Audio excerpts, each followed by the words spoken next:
So, hello everybody. Today I want to visit a semi-new system, also a semi-new setting.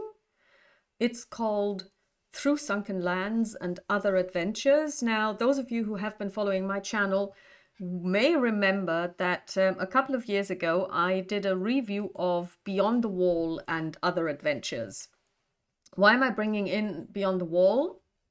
Because number one, it's the same publisher, Flatland Games, and number two, I researched this because I wasn't even sure.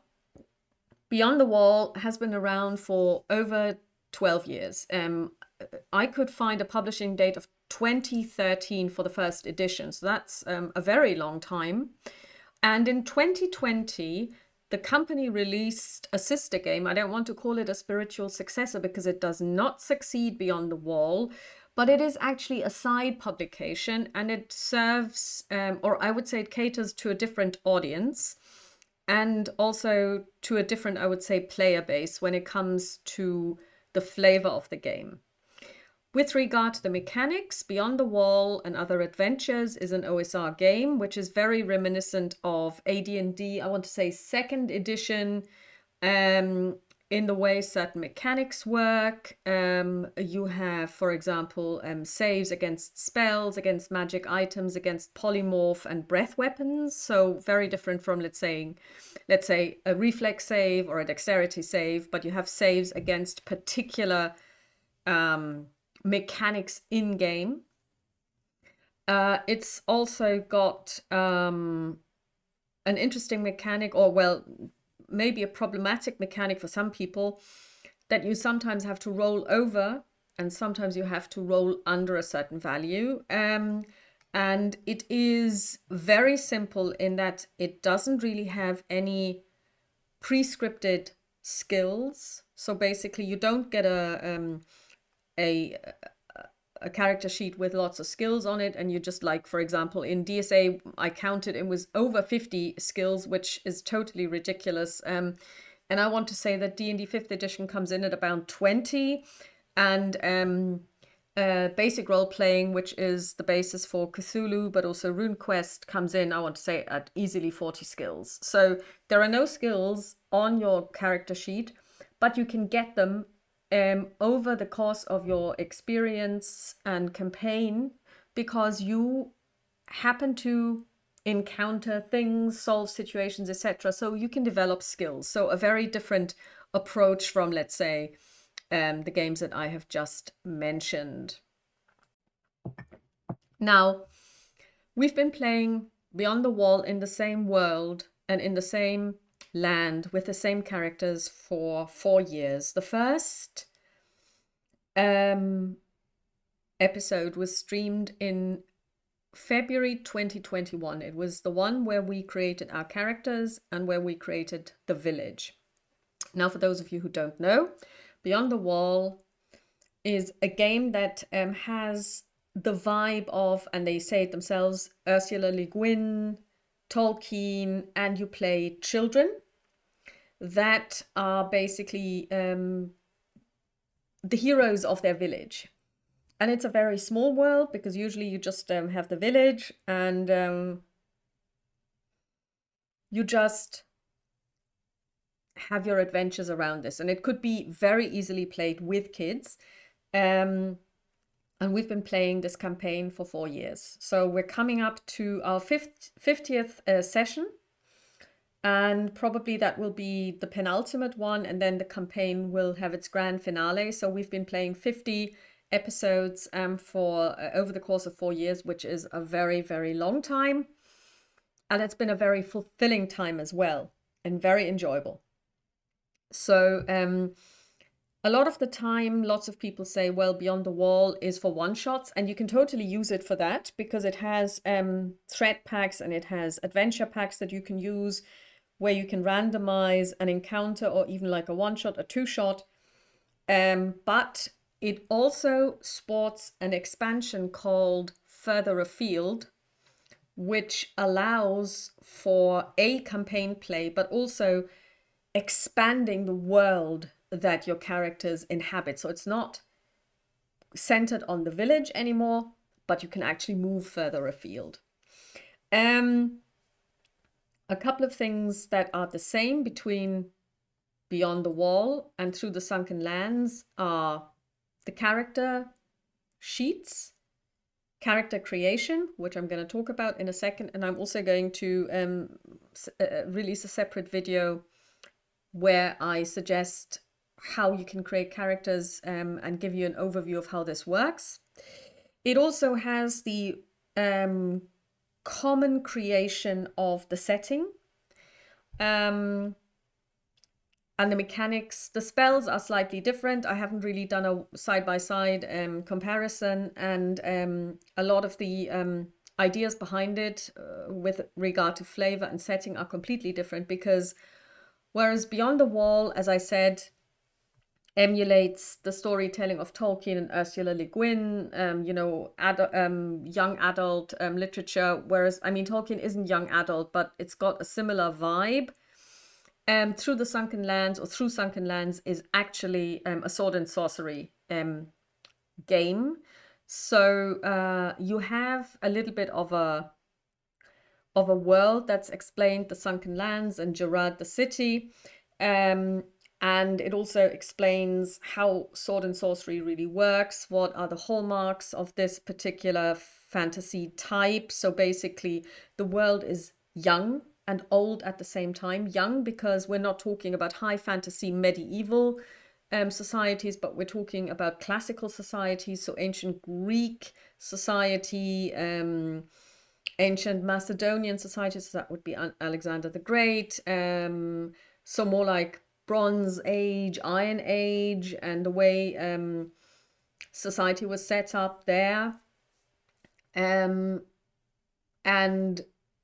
old at the same time, because swords and sorcery has one of its hallmarks as the ancient civilizations which crumbled thousands and thousands of years ago, but which have still left us some remains behind, dotted across the landscape, something like ruins, maybe old artifacts.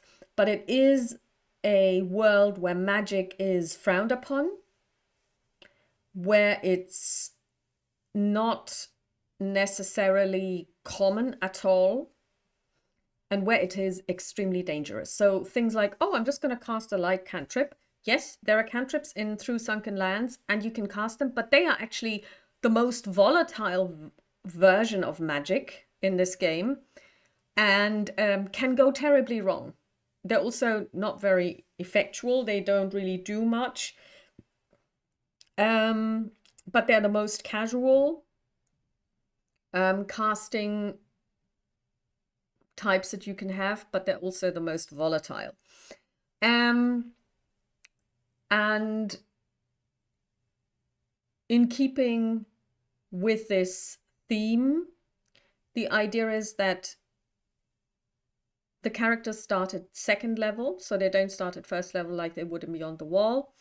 You also play adults, so it's not like this children coming of age thing. So you have hardened adventurers, and hardened in that they come together for the first session and they have known each other already. They are second level. They have already had experiences together. And also the idea is that they're out and about to travel, to traverse landscapes, vast landscapes, to uncover the covered, to maybe also fight one or the other slave trader. There is religion, but it's a lot less pronounced. It just basically says that there are so many different pantheons like there were in the ancient world. And, they have a storm god, we have a storm god, we call him Zeus, they call him something else. Let's just pray to that guy anyway, because just in case. You have the same here. The idea is it's very syncretistical, and the gods are disinterested. They're like the Greek gods, the only thing that I was missing was the description of divine laughter, but the gods are worshipped, but their priests are more like puppets, and the priests are more like running almost a cabal of people, and the priests are evil sometimes. If their god is evil, they have no problem sacrificing even humans. So when you think of the Conan movies and stories, there are lots and lots of instances where he fights an evil priest. So the priesthood is not inherently evil, but there are evil priests because their gods are evil. Not all gods are evil. A lot of them are simply completely disinterested in what's going on. They just sit there, or maybe not, you know. And even the playbook for what we would call a priest character, a cleric, is actually called a magician. So they're mage users, magic users, they're mages. And the flavor is very, very different. I wouldn't say it's necessarily dark, but of course, even in Beyond the Wall, you can have very dark themes, and we did explore some very dark themes there. But the idea is definitely that the setting is different, and that you are looking at a world that is mainly, if not exclusively, populated by humans. There are no other races like elves or dwarves that you could play. It's also not meant to be in that way. And you are not actually encouraged to build new races. What I found very intriguing, and this is the PDF that I bought. I'm still waiting for my hardcover copy, and you can get it on DriveThruRPG. And the whole book, hardcover book, and the whole PDF set costs 27 euros, which is nothing, which is about $30. It's very, very inexpensive. And when you look at the imagery, yes, this really reminds me of Conan and, you know, Fritz Leiber's Langmar stories. And of course, you could read those to get some inspiration. In Beyond the Wall, you sit down and you create your characters, and I'm going to do a character creation video on through Sunken Lands at a later point in time. But you also sit down and you build your village. And in our first session, we actually built the village together, and somebody was drawing it. Lots of people were saying, and I was among those, I could never run this game because I can't draw for the life of me. That was 4 years ago. I still can't draw, but now we have so many tools that we can use to help us in this. And in Through Sunken Lands, it's no different. The way this works is if you just disregard the inherent world, Jundar and the Sunken Lands, how you start is you start in a big city. So I'm just going to take you to the back of the PDF. So this is the great city of, and you just put in the name. And what you would do is, as you're creating your characters, you basically, everybody gets to choose a location and gets to describe this location so that you can fill this city with life. You also fill this city with NPCs as you create your characters. And you have the Sunken Lands. So this is a map of the Sunken Lands. If you want to play in them, as you can see, Sunken Lands, it means that there was a deluge at some point, and lots of lands were submerged, and now you have this vast oceanscape dotted with islands, and then some continents here and there. And in further afield, you are told how you can actually do the same thing that you do with the village in Beyond the Wall for a whole continent or a vaster expanse of land, by basically saying everybody gets to add some information. So basically they say, okay, so there's a village there, or there's a city there, or maybe there's a ruin there. And one might say, okay, if the idea is that each of the players adds points to the story and adds points on a map, and we're talking really about adding points on a map, and then you as the game master are going to set stories there. If the players describe this story, how can this, describe this particular point of interest, how can the story then hold any interest for them if they already know what's there? Well, they have a very interesting mechanic. So basically, as they are describing this point of interest, let's say it's a city, you make secret rolls on their abilities. So basically, maybe charisma checks or something else that makes sense as they are describing this. And depending on how they do, how those rolls work out on behalf of the player, the descriptions may be true or false. So if they say that there's a dungeon there and somebody escaped, or they escaped from that dungeon, or if they say there's a dungeon in this city, you will say, how do you know? Well, I was imprisoned there. So you basically roll and see how was the prison sentence. You will also say, how did you get out? Well, I escaped. Okay, you roll. How well did they escape? Because obviously they did escape because they're sitting in front of you. Their character is sitting at the table as well. But then, for example, they failed. So it means like, maybe they made an enemy or something happened. So you basically put in additional snags and additional things that are based on how the character describes the story and how you would imagine that they performed in that particular situation. And I think that this is a very interesting way of doing this. Having said this, I will say Beyond the Wall and through Sunken Lands are very interactive, but it doesn't mean that you as the game master don't have anything to do, that it's all going to happen organically. I sometimes think that this whole collaboration means you have more to do as a DM in some instances, and in other instances you have a lot less to do. So basically, you would sit down and you would populate this city. Now, that's one way of doing it. I have a plan and I want to play this, but I want to play it slightly differently. I want to play and build up the land with my players in such a way that each one of them gets to describe a certain area. And this means that when we get there, they will run the game. So everyone will be game mastering if they so choose, and everyone will be creating a character at the beginning. And if, for example, somebody's going to run an adventure, let's say this is over here, this is an arena, and there's going to be like gladiator fighting, and somebody says, okay, yeah, I'm an ex-gladiator and this is my hood, as it were, and I'm going to run a story there, which is easily done. I mean, this is a big city, anything can happen. I, as the DM who was running the first session, would be playing. So this means that not everybody has always got to be the DM. Everybody who wants to can get to play, and everybody can inhabit the world, which we are creating together, because this is about creating a world together.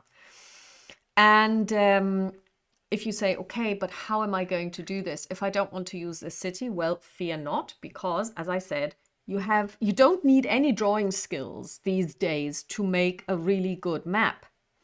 There are lots of tools, some of which are free, some of which you can buy, that help you with this. I'm going to start with the free tools because I think this is important to ensure that people can have like a common understanding that you can play role-playing games even if you are broke. So let's say we want to start with a great city. We go to the internet and we go to Waterbu's Proc Gen Arcana. Now, I remember when this was a city generator way back when. It's come along so well, and it's such a great tool. I mean, it was a great tool when it was only a village or city generator, but it has, I mean, like it's come along in leaps and bounds. So let's say we want to create a city. So we go here, we pick a card, city, we ignore this, and then we go to open the generator. This is a city. It's not very big. So what we say is, okay, we want a new city, but we have a couple of ideas of what we want to do. We say we want a large city. And we say, yes, we do want walls around it. We want greens as well. And then we say, okay, rebuild.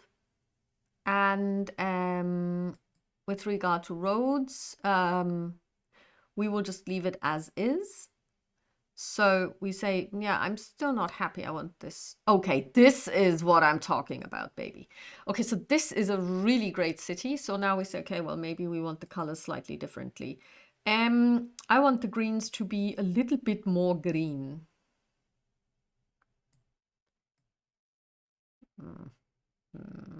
So like this. And I want the water to be blue. Okay. So maybe the green is a little bit too green. Okay, a little bit more like this. Okay, apply. And bam, you have your city. You can then say, okay, I'm going to, I really don't like this, so I'm just gonna remove this. I don't want, Fairy Falls is also a terrible name. It doesn't fit egg wall. Of course, you could also just change them and say, I'm going to call it something different.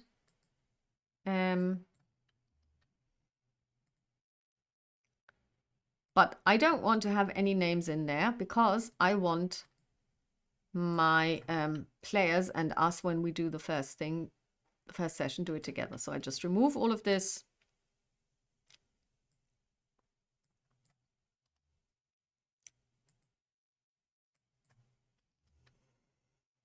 And I'm just now realizing I'm doing this in the wrong order, but no matter. So we're done. Okay, now I'm happy and I'm going to say export as PNG. So we're going to call it test. And we are then going to go to my trusted legend keeper, where we're going to say we want to create a map. New asset.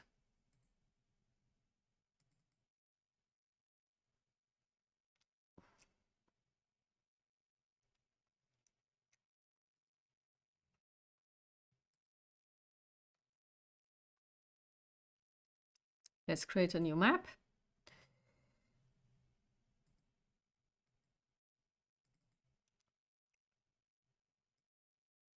And bam, you've got a map,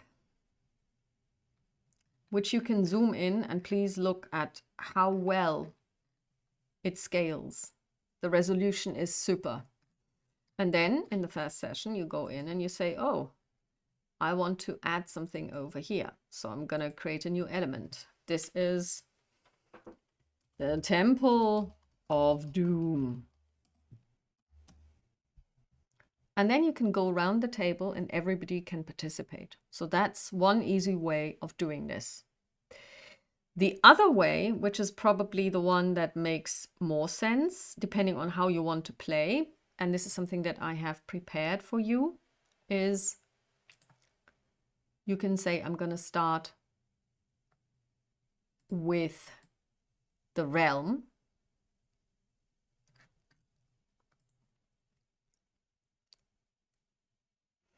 And bam, you've got a realm.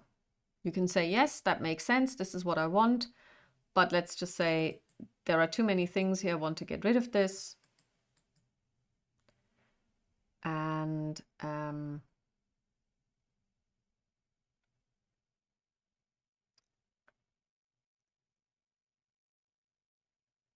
I know you can remove it.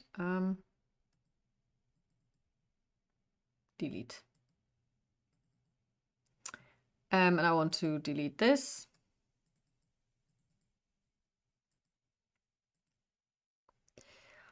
And I want to delete this because I want people to be able to fill it. But we will keep this because this is our city, the great city where we start. And now what I would like you to see is this. When I go here and I say, come on.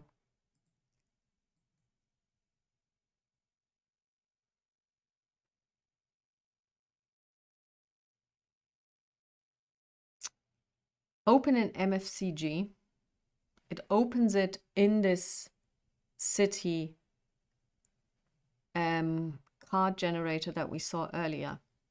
Now, if we say we want to add a town, and we say it's supposed to be a city, then it's here as your shield. And if we then go and say we want to open it, you have a city.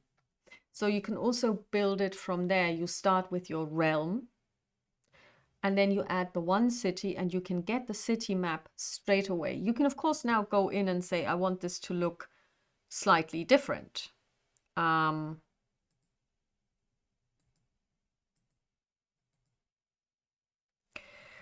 But you have your settlement. You can also see how big it is.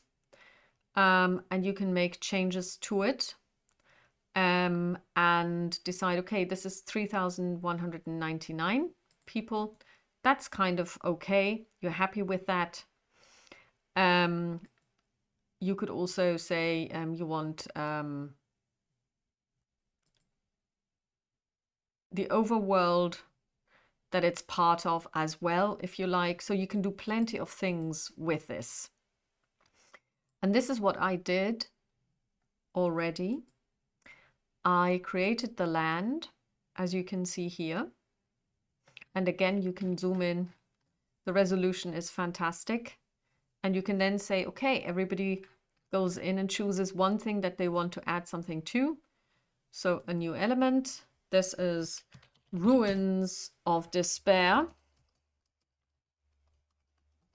And bam, you've got something that you've created with your group. And here is the city. And I've already exported its own map.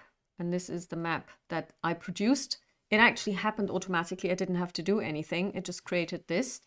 And then we can do the same thing here and say, okay, so this is a temple. This is the, I don't know, something else. Here's a, this is where the arena is. We've got docks, everything. So you can do this without having to pay any money. And it works completely interactively in Legend Keeper. Legend Keeper is the only thing that I've shown you so far that costs money, because you have to have, at least one of you has to have an account to be able to store all of the maps. But I can tell you already, this is well worth it. I'm a complete convert to Legend Keeper. I think it's a fantastic tool and I can only recommend it.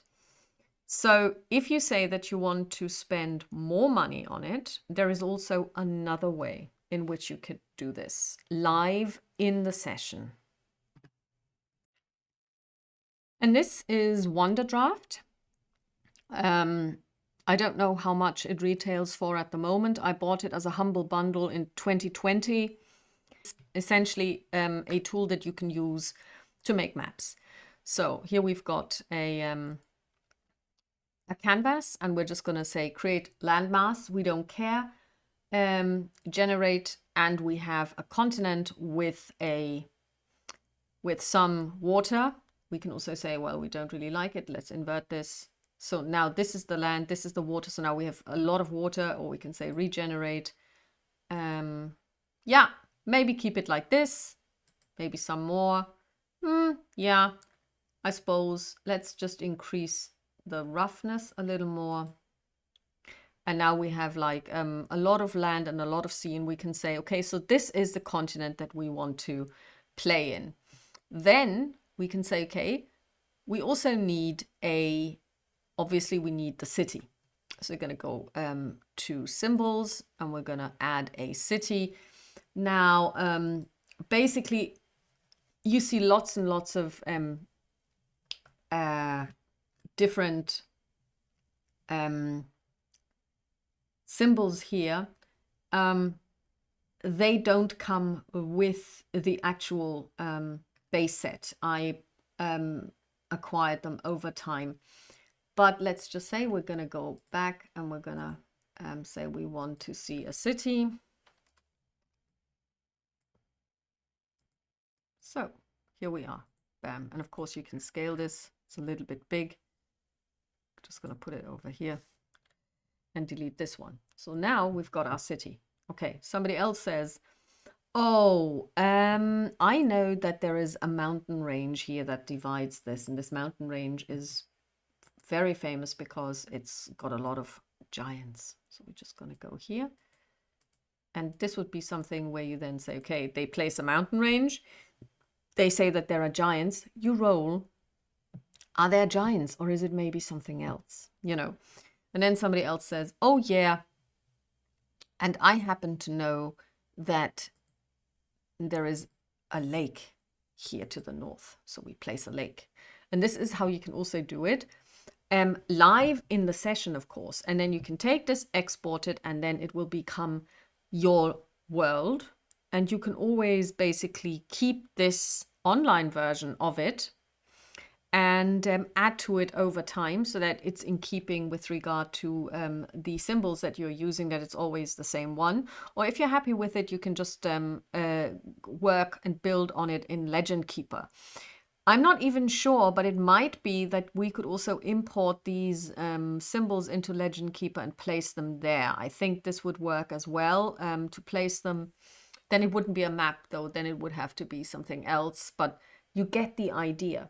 So today, if you say you can't draw, but you really want to play this game anyway, and you want to play this interactive way of creating the world together, you can easily do this.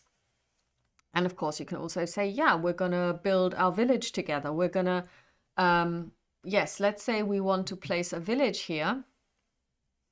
So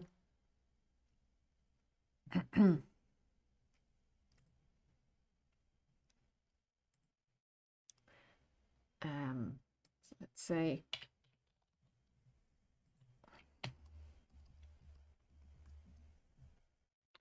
let's take this. This is a village. I'm just going to put it over here, scale it down. And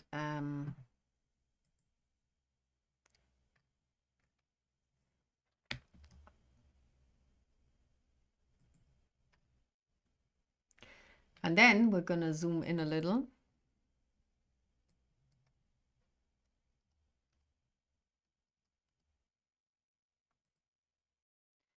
I just had to change the settings. And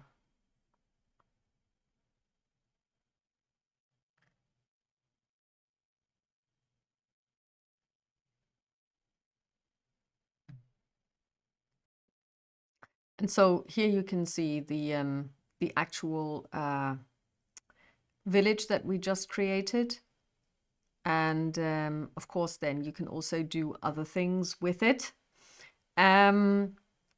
And then you can say, okay, well, there's probably also a cliff here. Just gonna put this cliff in here, like an escarpment, like so. And this way you can build up your map, and you can then just say, okay, we add more information about this. And if we want to see what this village looks like, we can always go to our generator.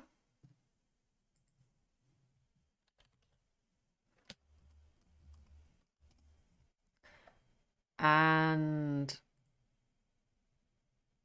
pick our village creator and say, yeah, build me a village. And I don't like this. Let's re-roll it. This is much more like what I want, but there's not a river on my map. So either I add a river to my map, or I just go and say, I don't want a river. And then it's gone. So this way you can interactively build your village. You can create your maps that, if they are important, I mean, this works for any role-playing game, by the way. Of course, you don't have to use Sunken Lands for this. But in order for people to play Sunken Lands, you need some way of creating the world. And for those who say that they can't draw like myself, these tools really help. So now that we've got everything, what would happen next? In the session 0, we would be populating the city, and then we would start working on our first adventure. And like I said, my idea is to play this collaboratively so that everybody gets to run a game if they so choose. But it also means that it's not like always the same person who has to run the whole game and has to run the whole show for years on end. Because sometimes, you know, I would like to play as well and not just run games for other people. And in order to create adventures, there is also a way that is built into the system, and that's the so-called adventure packs. Through Sunken Lands comes with 3 of these, and they are also typically, or what's typical of this whole Beyond the Wall, Sunken Lands, is that they are all randomized. I'm going to show you how this randomization works in a different video, but first I'm going to show you how to create a character, because that's also very interesting and quite different from the way you would normally create them. Also different from the way they are created, let's say in Shadow Dark. Shadow Dark also relies a lot on creating characters through randomized rolling. So you don't get to choose your background, you don't get to choose anything, you just roll randomly and then you have a character. Through Sunken Lands and Beyond the Wall are similar in that they use random tables, but again, still completely different. So talk to you then. Bye.